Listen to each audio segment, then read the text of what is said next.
Olá, bem-vindos ao podcast O Canteiro, o canal de educação profissional voltado ao ecossistema da construção civil. E como sempre, estou aqui com meu querido amigo Henrico De Ferrari. Fala, André, beleza? Ótimo, tudo bem.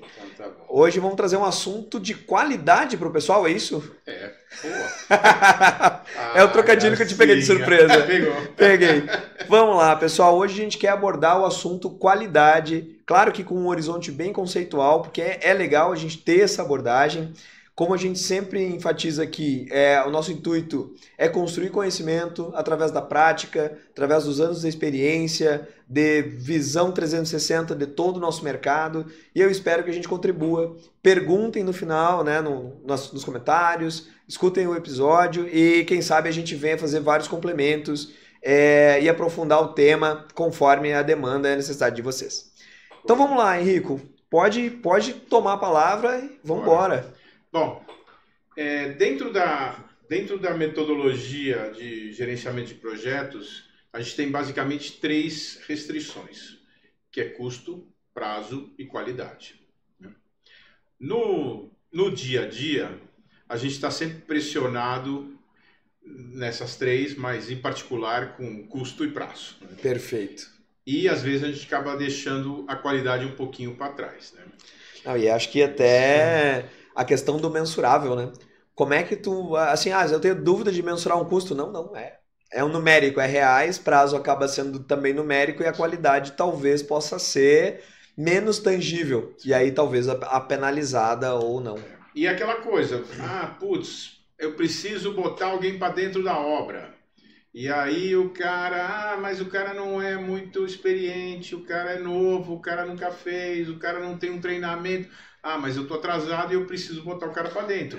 E aí o cara vai lá para dentro e vai fazer as coisas do jeito que ele consegue e eventualmente você vai ter retrabalho, você vai ter problemas e você está perdendo qualidade. Né? Não, arranca dentro do custo e dentro do prazo. Mas ele consegue entrar agora e ele está dentro do budget, vai embora. Por licença. Então, assim, a gente acaba, via de regra, penalizando a qualidade. Isso é um grande problema e a gente precisa entender que não adianta imaginar que se você consegue fazer num custo baixo, num prazo apertado, com qualidade alta. Né? Sim. Principalmente numa época como a atual, que a gente está super demandado, tem obra para tudo que é lado e falta gente, falta de tudo. Né? Os recursos são finitos, né? As pessoas disponíveis são finitas. Exatamente. Excelente. Então, assim, é importante a gente ter alguns conceitos claros para poder evoluir no assunto. Tá? Perfeito. A primeira coisa que tem que ficar bem clara é a diferença entre qualidade e padrão. Boa. Então, a gente pode ter uma obra popular com alta qualidade e a gente pode ter uma obra de alto padrão com baixa qualidade. Uhum. Certo? Então, assim, o conceito de qualidade, ele está muito ligado a se as coisas estão sendo bem feitas. Não é necessariamente se as coisas são lindas e maravilhosas e o melhor material de acabamento, não sei o quê. Um azulejo 15 por 15 branco, bem assentado, funciona muito melhor do que um porcelanato 90 por 90 torto. Né? Torto, oco, desplacando. Exatamente. Então, esse tipo de visão tem que estar claro. Né? Qualidade tem a ver com fazer bem feito. Não necessariamente em estar usando os melhores materiais do planeta, certo? Muito bom, muito bom. Não, inclusive, eu acho que eu nunca tinha colocado na mesa essa discussão entre qualidade e padrão. Isso é perfeito. Na verdade, acho que muita gente deve confundir esses dois elementos. Então é muito bom a gente iniciar dizendo, calma aí, né? Uma coisa é qualidade, outra coisa é padrão. Sim. E um não significa que esteja com o outro ou não. É alto padrão, tem alta qualidade? Pode que não. Né? Exatamente. Muito bom. E aí, qualidade, então, ela vem também de uma questão que é a visão do teu stakeholder ou da tua parte interessada, né? Uhum. Então, assim, o que é qualidade para quem recebe um serviço? Né? Perfeito. Isso tem que estar muito claro, porque tem algumas coisas que o pessoal fala, até tem uma expressão em inglês que que é muito conhecido, que chama Golden Plate, que é um prato dourado, né? Um prato de ouro, né? Que definitivamente não serve para nada, né?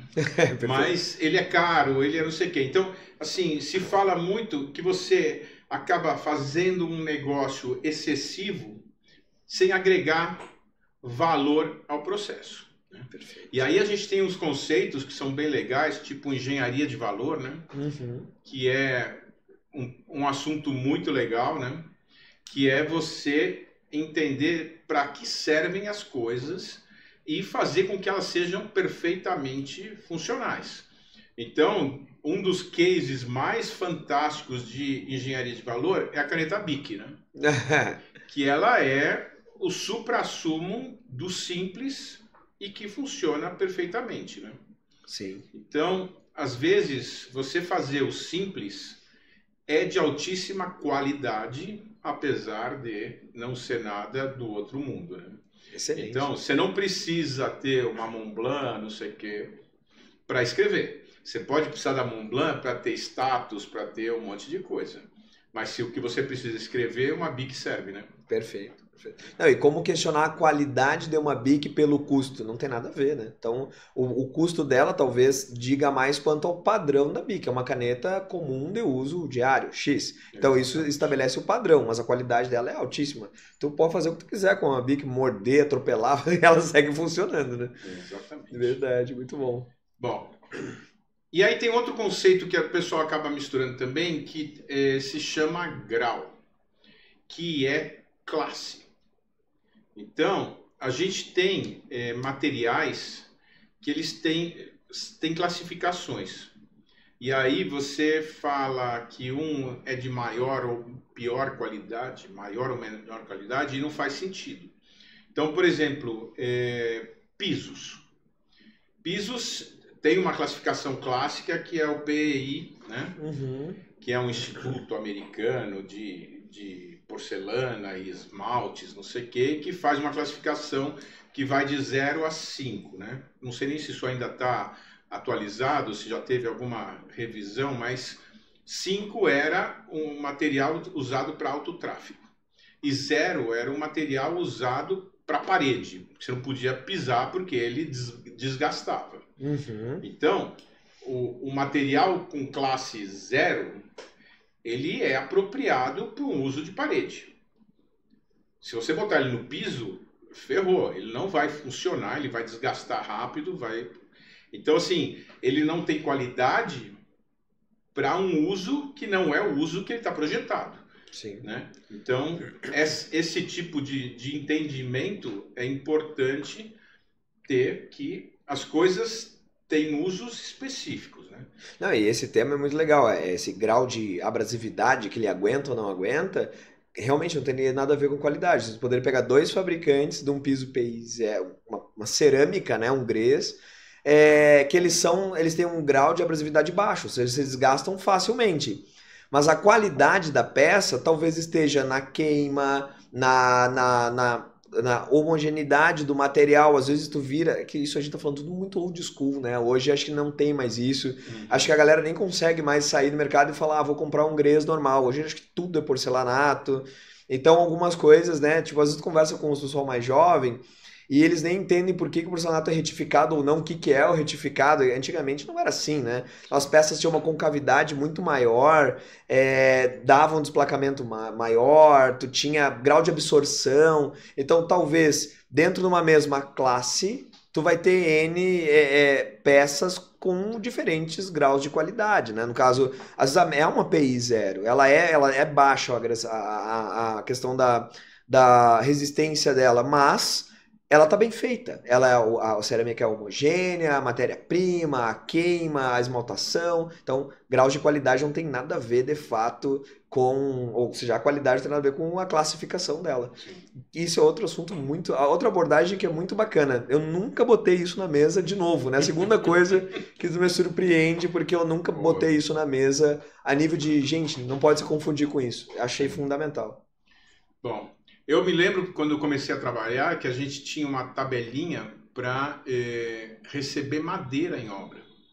Então você tinha lá um negócio que era terceira industrial, que era o que a gente usava para fazer escoramento. Então você tinha lá uma quantidade de nós que você podia ter cada tantos metros. Se a madeira tinha mais que um nó a cada tanto troço, você não recebia a madeira. Entendeu? Olha que legal. Então, assim, era uma classificação. Então, você tinha que checar essas coisas, porque eram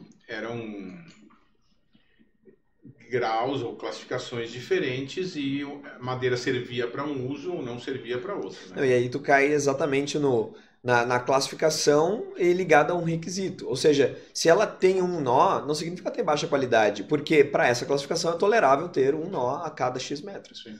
Muito bacana. E para usar, para fazer escoramento, não sei o que, funcionava. Perfeito. Agora, se tinha muito mais que isso, aí você não ia conseguir usar o material para isso. Né? Uhum.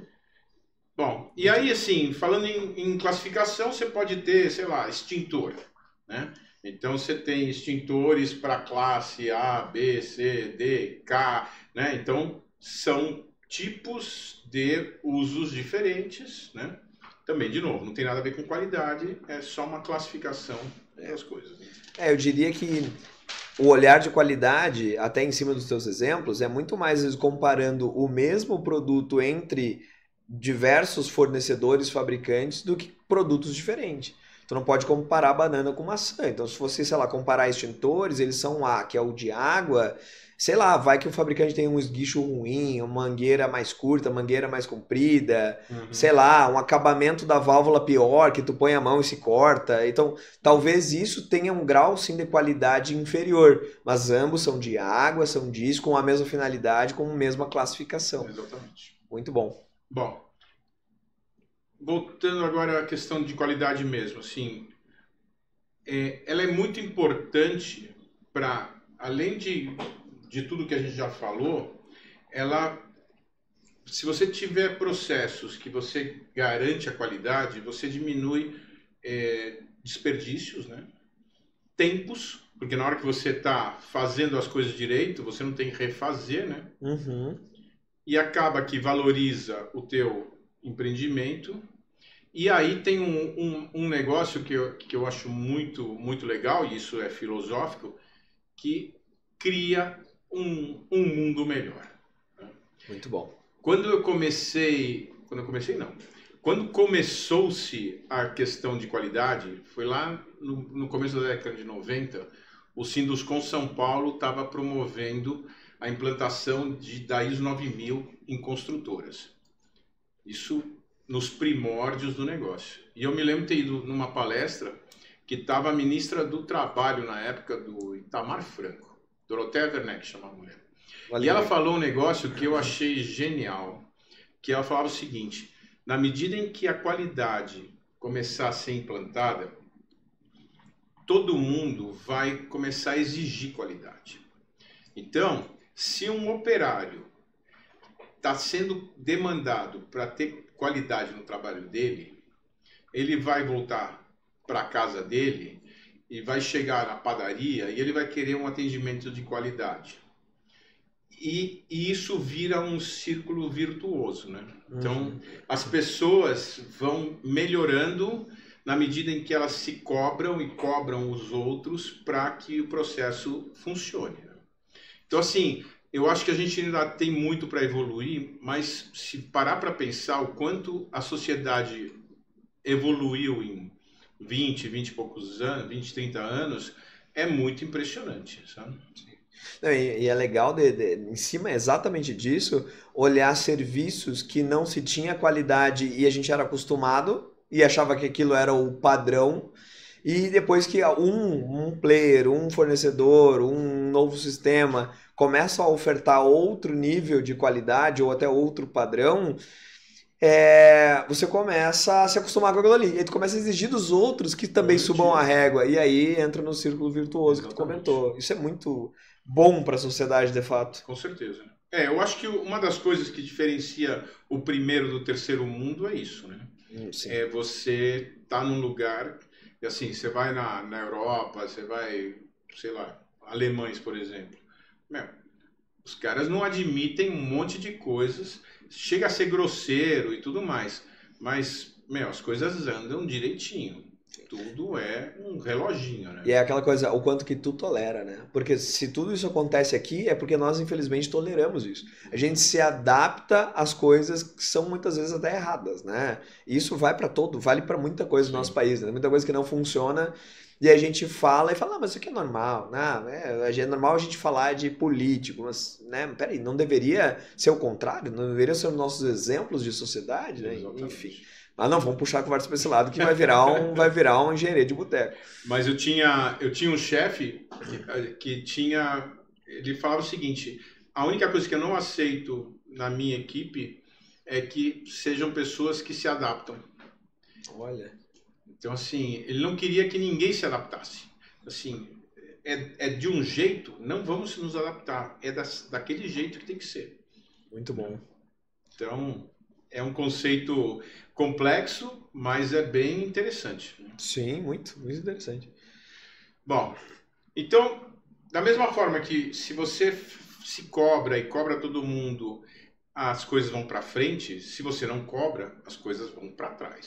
Sim. Então, assim, se uma obra não tem foco em qualidade, ela vai ser suja, ela vai ter desperdícios, né?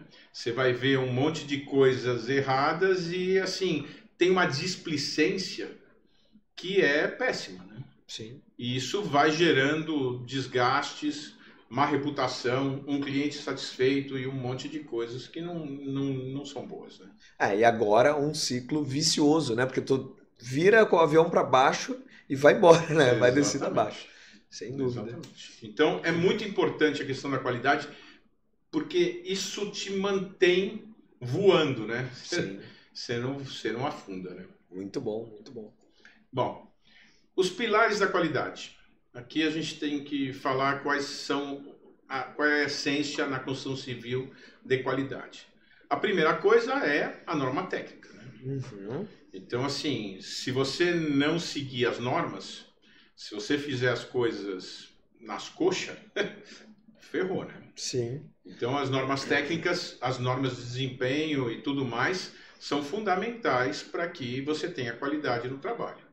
Às vezes são excessivas, às vezes as normas são feitas por lobistas e tudo mais, mas essa decisão de não segui-la é um problema. Sabe que eu tenho um olhar, assim, e eu não é uma crítica assim, a pessoas que não seguem a norma. Mas eu acho que uma regulamentação num meio técnico crescente, o meio que for, tu precisa ter uma regulamentação. As pessoas precisam fazer a mesma coisa, falar a mesma língua, ter o mínimo de um razoável padrão. Isso gera um certo controle para que aquele meio tenha uma dada qualidade. Então as normas elas te restringem para te proteger. Elas não te restringem porque elas querem te tolir. Elas te restringem porque elas querem evitar que tu faça merda. Então às vezes o cara fala, mas será que eu sigo? Será que eu não sigo a norma? Normalmente eu sento e falo o quanto que tu se aprofundou no assunto, o quanto que tu estudou do assunto e quanto que a tua responsabilidade técnica garante que o que tu tá falando contra a norma tá certo ou tá errado. Quando tu entra nessa área, a pessoa fala, não sei, então siga a norma. Né? Então é outro quesito. Agora, existe sim situações em que são muito específicas, em que a gente faz uma bateria de cálculos, de estudos extremamente aprofundados e que porventura sim, a gente vai ter altíssima qualidade não seguindo uma norma. Mas a existência da norma é fundamental para balizar todo mundo, para pelo menos um mínimo tá todo mundo ali. E aí traz procedimentos, traz análises, né, conferências, valores mínimos e máximos e aí vai embora. Positivo. Materiais. Um material de qualidade é um pressuposto para um trabalho de qualidade. Né? Então é que nem uma receita culinária. Se você não usar ingredientes bons, a chance de você conseguir fazer um prato nota 10 cai. Cai, perfeito. Não dá. Teve uma época, quando eu comecei a estagiar, eu fiz um curso na Falcon Bauer, com o Roberto Falcon Bauer, o fundador. E a gente estava aprendendo o básico. Então, uma das coisas que ele estava ensinando era moldar corpo de prova. E ele falava o seguinte: se você bater mais vezes, não tem problema. Porque você não vai conseguir fazer com que o concreto seja melhor do que ele é. Né? Então, se você não fizer direito, possivelmente o resultado vai ficar ruim. Mas, se você fizer direito, você vai chegar no resultado que ele fornece. Então, no final do dia, a qualidade daquele concreto, ele é fundamentalmente dependente da qualidade do próprio material, né? Perfeito. Se ele foi bem moldado ou mal moldado, talvez ele perca a qualidade. Mas, se ele não for bom, você não vai conseguir fazer com que ele seja melhor, né? Sim, sim, sim. Ou seja, um concreto ruim numa moldagem ótima vai ter uma peça estrutural ruim. Ponto. Exatamente. Né? Então não adianta, né? Você imaginar que vai conseguir. Uhum. E falando nisso, controle tecnológico é uma das coisas que tem que estar sempre em vista quando a gente está falando de qualidade na construção, né? E sabe que agora eu vou fazer um adendo muito pequenininho, mas isso é uma coisa que com frequência alguns clientes retornam e falam e perguntam pra gente. Falam assim, vocês emitiram um projeto de estruturas, eu tô vendo aqui que o FCK é 35, mas e qual é o slump? Né? Então assim, cara, o grau de abatimento, o slump, né, pessoal, que vem daquele slump test, ele avalia ali a plasticidade do teu concreto. Ela tem uma utilização, uma gama muito ampla, né? Então, normalmente eu costumo perguntar, cara, mas o que tu está concretando? Né? Tu tá tendo dificuldade? Tem um alto grau de densidade de armadura, assim, ou não? Como é que é o teu processo? Qual é a tua área de concretagem? Porque entra um monte de coisa. Então, às vezes, o cara quer ter um concreto com um slump menor, porque muitas vezes ele é mais barato, só que tu tem uma peça estrutural que te requer um capricho de moldagem maior e às vezes não necessariamente isso está no projeto. O projeto está te dando no FCK. Claro que a gente auxilia os clientes, mas esse horizonte do teu processo e da tua capacidade executiva é totalmente direto ao resultado final, dele ter ou não ter qualidade. Né? Então vale colocar isso como um adendo, né? E aí é uma característica de fato. Positivo. Voltando a materiais, existe todo um ciclo para você garantir a qualidade do material. Desde a especificação, né? Desde o processo de compra, né? E aí entra um negócio que é muito normal, que é tentar comprar o mais baratinho, né? Perfeito. E quando o negócio está muito barato, alguma coisa de errado tem, né? Não adianta imaginar que você conseguiu achar o fornecedor lindo, maravilhoso, que está com uma margem pequena e que você está comprando um produto de alta qualidade, né?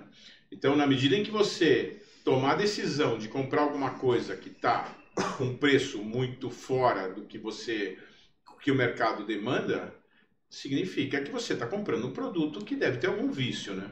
Não, inclusive, como você mesmo já trouxe em outros episódios, é até um risco. No momento que tu tem uma possível fornecimento de alguma coisa que está muito abaixo da média, o processo ideal é que tu descarte essa, porque ele tem que estar fora, ele é um problema, aquilo ali é problemático, é defeituoso por si só. Né? E aí isso tudo gera aquela velha frase do não existe almoço grátis, né? Não tem como tu magicamente encontrei um fornecedor que é a metade do preço dos outros e é igual. Gente, não é igual, porque o preço é a metade, né? Então alguma coisa acontece. Quando eu era mais menino, a gente fazia ensaios de aço, porque não tinha garantia do fabricante, né? Então, assim, você recebia o material, ensaiava e depois que você na verdade, você mandava o laboratório tirar lá no distribuidor, ensaiava e aí você liberava a carga. Olha só. Então era um troço assim que você tomava muito cuidado. E eu me lembro uma vez que um cara chegou para mim e falou assim, pô, eu consigo te entregar um material com preço bem legal, não sei o quê, parará, parará. E era um preço bem legal. Falei, beleza, eu vou mandar o laboratório lá para coletar. Ele falou, não, se você vai coletar, então não... O preço é outro. O preço é outro. Pô, mas aí agora, né, amigo? Então, assim, não dá para ser barato e você simplesmente fechar os olhos, porque alguma coisa de errado tem, né? Perfeito. Então, na cadeia de suprimentos, você tem que ter claro que se tem um preço muito diferente, tem alguma coisa errada. Precisa ter uma justificativa, né? E aí esse grau de quanto diferente é o preço, às vezes não suporta. O cara tinha uma mega promoção, não posso testar? Não, aí não pode. Mas então quem me garante? Se tu mesmo tá me dizendo que não garante, acabou, né? Exatamente. Loucura. Aí outra coisa ainda, né? na questão de materiais, para garantir a qualidade do negócio, você tem que receber direito e tem que estocar direito. Né? Não, e a gente agora está falando de materiais com baixa qualidade, né? Mas existe o outro lado também. Por exemplo, às vezes a gente vai fazer projetos que tenham que atender, sei lá, a FM Global, por causa de uma seguradora. Então, tu vai comprar uma bomba. Essa bomba tem que ser certificada e tem que ter selinho, tal, que isso garante o alto padrão daquele equipamento, né? Que tem uma qualidade agregada para que o teu empreendimento atinja o esperado. Que a gente só falou do ruim, então era legal de falar do bom. Sim, também. Lógico. Né? Muito bom. Bom, aí vamos para a mão de obra. Para você ter qualidade na mão de obra, essa mão de obra tem que ser qualificada, tem que ser treinada, tem que ter certificações. Um eletricista tem que ter feito o ANR10, o cara tem que ter passado pelos treinamentos de segurança, etc, etc, etc. Boa integração. Exatamente. Então, a gente precisa, de novo, entender que para garantir a qualidade do produto, você tem que ter bons materiais e tem que ter bons aplicadores de materiais. Né? Perfeito. De novo, não adianta você ter o melhor ingrediente e o cara que queimar o negócio na panela, né? Exato. Então, a pecinha ali é fundamental para o resultado final, né? Exatamente. Muito bom, muito bom. E no fim do dia, o que a gente precisa é ter gestão. Então, existem processos de qualidade que têm que ser levados muito a sério. Então, a gente precisa de planejamento, fazer inspeções, né? Entender o que está acontecendo, fazer checklists, ter procedimentos. Então, tem todo um roteiro de como é que você faz para garantir qualidade. Uhum. Né? Tem algumas ferramentas como o PDCA, né? Que é aquela coisa, você faz, você vê se deu certo, se não deu certo alguma coisa, você modifica o processo e você faz de novo. Uhum. E assim você vai até chegar numa condição ideal ou próxima do ideal. Né? Então a gente tem que estar sempre checando, né? Porque se você não checar, você não vai ter como garantir que o negócio está funcionando. Né? Não tem aquela máxima do Peter Drucker lá, que é o pai da administração, que fala que não se mede, não se gerencia. Ou seja, se tu estiver fazendo algo e tu não mede ele, como é que tu sabe que tu tá indo para um lado ou para outro, né? Exatamente. Então, isso é fundamental. E aí tem várias técnicas, tipo 5S, né? Que é aquela coisa de você manter tudo limpo, organizado e tudo mais. Né? Então, assim, existem diversas técnicas, existem várias maneiras de você fazer processos de qualidade e é fundamental que isso vire cultural, né? Uhum. Não adianta você imaginar que dá para chega lá na obra, dá uma olhadinha aqui, isso aqui tá bom, isso aqui tá ruim, vira as costas e vai embora, né?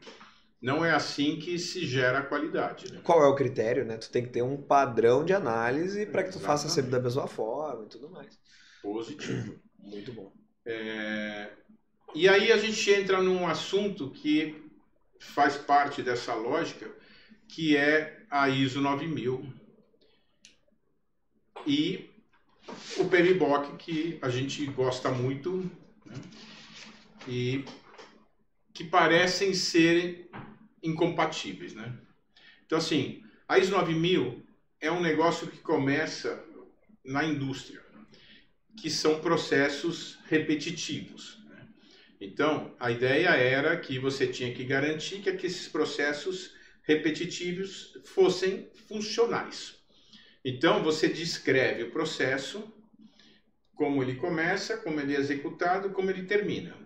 E você tem um roteiro de atividades. Se alguma coisa sai fora, isso gera uma não conformidade, você analisa a não conformidade, corrige, e aí o negócio vai se resolvendo, né? Então, isso é... Você gera um procedimento e você controla o procedimento. E, teoricamente, você está gerando maquininhas que fazem aquelas coisas sempre do mesmo jeito e tudo mais. Porém, contudo, entretanto, a gente está na construção civil, que é uma gestão de projetos. Como a gente já comentou em vários episódios, a gente está fazendo um negócio que é único, né? Que nunca vai se repetir, porque ele está num espaço e num tempo que é irreversível e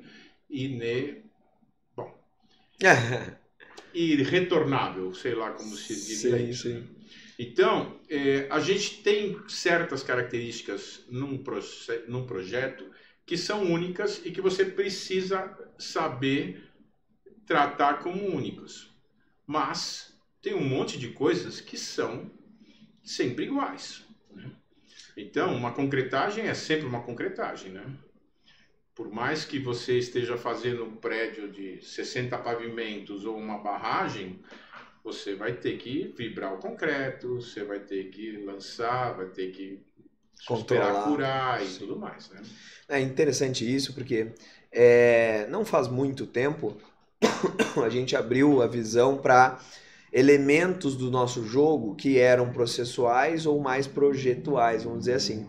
E num nível muito macro, conceitual, mas eu acho que tudo que a gente espera resultados iguais e constantes, ou seja, que eu faço e chego naquele resultado, eu faço, chego naquele resultado, faço, chego naquele resultado, isso se trata de um processo.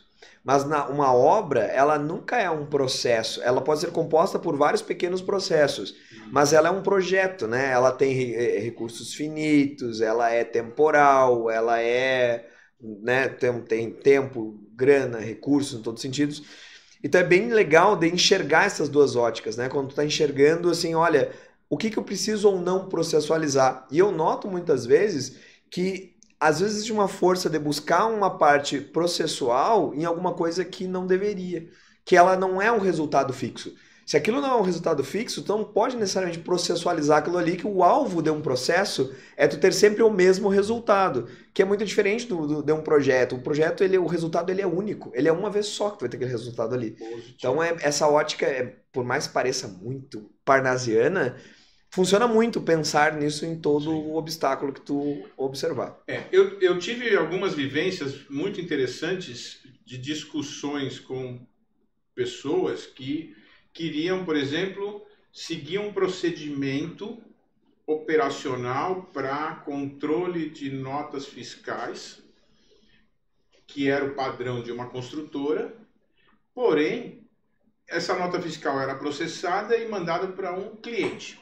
E esse cliente tinha seu processo para fazer o pagamento. Então, o cara da construtora achava que ele tinha o direito de fazer o processo dele, que demorava 2 semanas. E aí entrar na contabilidade do cliente, que demorava mais 2 semanas. E as notas estavam sempre vencidas. Sim. Então, nesse aspecto, você precisa... enquanto prestador de serviços, se adaptar à realidade do teu cliente. Então, você precisa saber que não adianta você ter um processinho todo bonitinho que não atende, né? Perfeito. Então, faz parte da qualidade do negócio você se adaptar. Claro. Né? E isso é muito importante. Então, essa visão do que é a qualidade é aquilo que a gente conversou lá no começo, né? Ela depende da parte interessada que você está tratando, né? A gente fala muito isso, pelo menos num projeto, porque às vezes a gente entender se um projeto tem ou não tem qualidade, aí de uma maneira muito simplista, depende com quem a gente está falando. Quando a gente conversa com o autor do projeto, ele agrega qualidade às coisas que ele obteve, às coisas que ele alcançou. Então, por exemplo, ele alcançou uma taxa de aço, ele alcançou uma determinada estabilidade com menos elementos estruturais, ele alcançou uma perda de carga mínima possível. E ele representou aquilo ali de uma forma ruim, ou não representou por completo. E aí ele faz todo um trabalho técnico que realmente tem uma qualidade ok, e o cliente não gosta do trabalho final. E aí isso gera um conflito absurdo. Então, quando a gente fala no que é qualidade, tem muito assim, a questão de com quem a gente está falando. Com quem está emitindo ou fazendo um determinado serviço, muitas vezes os valores para ele, ou os requisitos para ele são uns. E o tomador desse serviço, o receptor desse trabalho, são outros. Se você quer ter qualidade e atender as expectativas, tu tem que olhar o do outro, não o teu, né? Porque senão não vai funcionar. Isso acontece muito em projetos. Recebemos um determinado projetista se esmera, faz um trabalho que ele está orgulhoso. Daí ele entrega uma planta que visualmente está ruim, sei lá, as cores não estão legais, o texto está com fonte variável, tem texto sobreposto, não está caprichosa. O cliente pega aquele projeto e, com perdão da palavra, desce o pau no projeto. Eu quero ficar chateado, falo, porra, mas ele nem viu que eu consegui chegar em tal índice. Cara, são aspectos diferentes. Para um, o projeto é um lixo, e para outro, o projeto é maravilhoso. Então, o que é qualidade? Tem que ter os requisitos muito claros para que as expectativas sejam atendidas e, portanto, se tenha qualidade. Possivelmente, o dono da construtora deve estar feliz porque ele está gastando menos. E o executor está triste porque ele não está lendo o projeto direito, né? Exato. Então, o próprio cliente vai ter duas visões diferentes. Né? Exatamente. E aí cai na seara de quais são os valores para cada stakeholder ou para cada parte interessada. Então, se não botar isso na mesa, provavelmente não atinja o alvo da qualidade necessária, né? Ou esperada, pelo menos.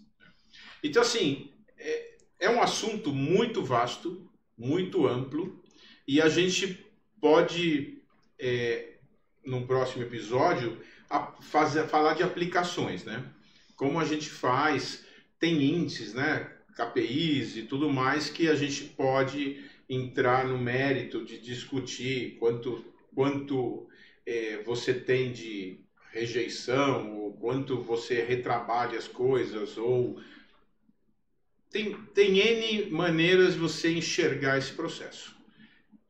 Tem que ser planejado, e você tem que ir testando, validando e trazendo de volta para poder reciclar, refazer e ficar com o negócio como tem que ser. Né? Sim, sim. Mas é um processo eterno. Sem dúvida. É cíclico, né? E engraçado porque como o meio ficou traumatizado com o assunto que tu estava trazendo agora há pouco, que é as questões das normas de qualidade, sistemas de qualidade. Porque tem dados momentos que engessou tanto, burocratizou tanto, que em prol da qualidade tem que fazer N relatórios, 5 pessoas tem que assinar, e é double check, triplo check. Aí quando tu vê, o molho sai mais caro que o frango, né? Ou seja, tu processualiza tanto aquele negócio para buscar uma dada qualidade que tu perde qualidade porque tu exagerou na mão. Sim. Isso é uma coisa assim que, como eu vejo pessoas hoje traumatizadas, falam assim, vamos implantar um processo de qualidade. Não, isso tira a autonomia das pessoas, eles não tomam decisões e tu engessa. E eles não estão certos. Então, também tem que ter um equilíbrio nessa questão. Eu acho que não pode ser um negócio parnasiano, de assim, vou fazer a arte pela arte. O que tu estiver fazendo tem que ser funcional, tem que ter um objetivo e tem que ter um resultado-alvo para te obter, né? Eu tive uma época que eu trabalhava em empresas que tinham a ISO e era assim, era absolutamente marketing. Sim. Então, assim, na época de fazer a recertificação, era um bumba meu boi, todo mundo saía preenchendo coisa, não sei o que, para conseguir entregar, documentar e... em que obra que o cara vai? Putz, então vamos arrumar a documentação daquela obra, sabe? E era assim, era fake. Sim. Não era conceitual, não era para valer. Era simplesmente um selo, porque isso tinha valor perante o mercado. Sim. mas CD com funcionava. sistemas, documentos preenchidos tardiamente, ou seja, preenchidos com qualquer informação, não utilizados para uma retroalimentação. É, Caos, né? Não, e infelizmente é aquilo que a gente falou do ciclo virtuoso e do ciclo vicioso, né? E acaba às vezes sendo vicioso. Parece que as empresas, as companhias se acostumam com essa negligência a nível de gestão e aí é assim que tu vai ser, né? sim. Então, assim, é muito mais importante você ter a cultura do Excelente. que ter a documentação. Exato. O ideal seria ter os dois, né? Sim. Mas, Não, se tu tiver o mindset de documentá-lo, tu tem o selinho. Também, né? Tu Exatamente. tem a comprovação. Muito bom. mas é isso. E Mais quanto ao alguma coisa? PMBOK, tu quer falar mais algum assunto sobre o PMBOK relacionado? Que a gente Então. começou, falou da ISO e do PMBOK. Então, a questão do PMBOK é essa. Você precisa, Desculpa. na visão do PMBOK, para você ter qualidade, você precisa projetá-la para a situação que você tem. Então, o gerenciamento de qualidade tem todo um plano envolvido e que começa lá nos requisitos das partes interessadas. Perfeito. Então, é um processo muito mais amplo do que o procedimento da ISO, que é fazer um processo repetitivo igualzinho sempre. Né? Sim. E dá um embasamento ou bagagem ou alicerce para a gestão disso tudo, né? Ou seja, o PMBOK acaba sendo um guia maravilhoso para que a gente faça a gestão de qualquer coisa, né? Praticamente. Exatamente. De projetos. E Legal. aí, a gente pode depois pegar e, num próximo episódio, fazer alguns cases reais, né? Que eu acho que é bom para a gente botar em prática isso. Mas precisa ter conceito, né? Muito legal. Eu gostei muito da abordagem que a gente trouxe hoje. Até eu comentei algumas coisas que são bem legais, né? E eu acho que são de facilmente confusão da galera quando a gente trouxe qualidade em relação ao padrão, em relação à classificação, o horizonte de normativas, materiais, mão de obra, gestão disso tudo. Eu acho que foi aí uma verdadeira aula, foi muito bacana. Galera, comentem, né? Critiquem, perguntem, para que a gente traga cada vez mais materiais e conceitos e conhecimento aderente aí às necessidades de todos. Muito obrigado, Beleza? Henrico. E então, Valeu, numa próxima, a gente esmiuça esse negócio com alguns exemplos. Feito. Valeu. Galera. Até a próxima.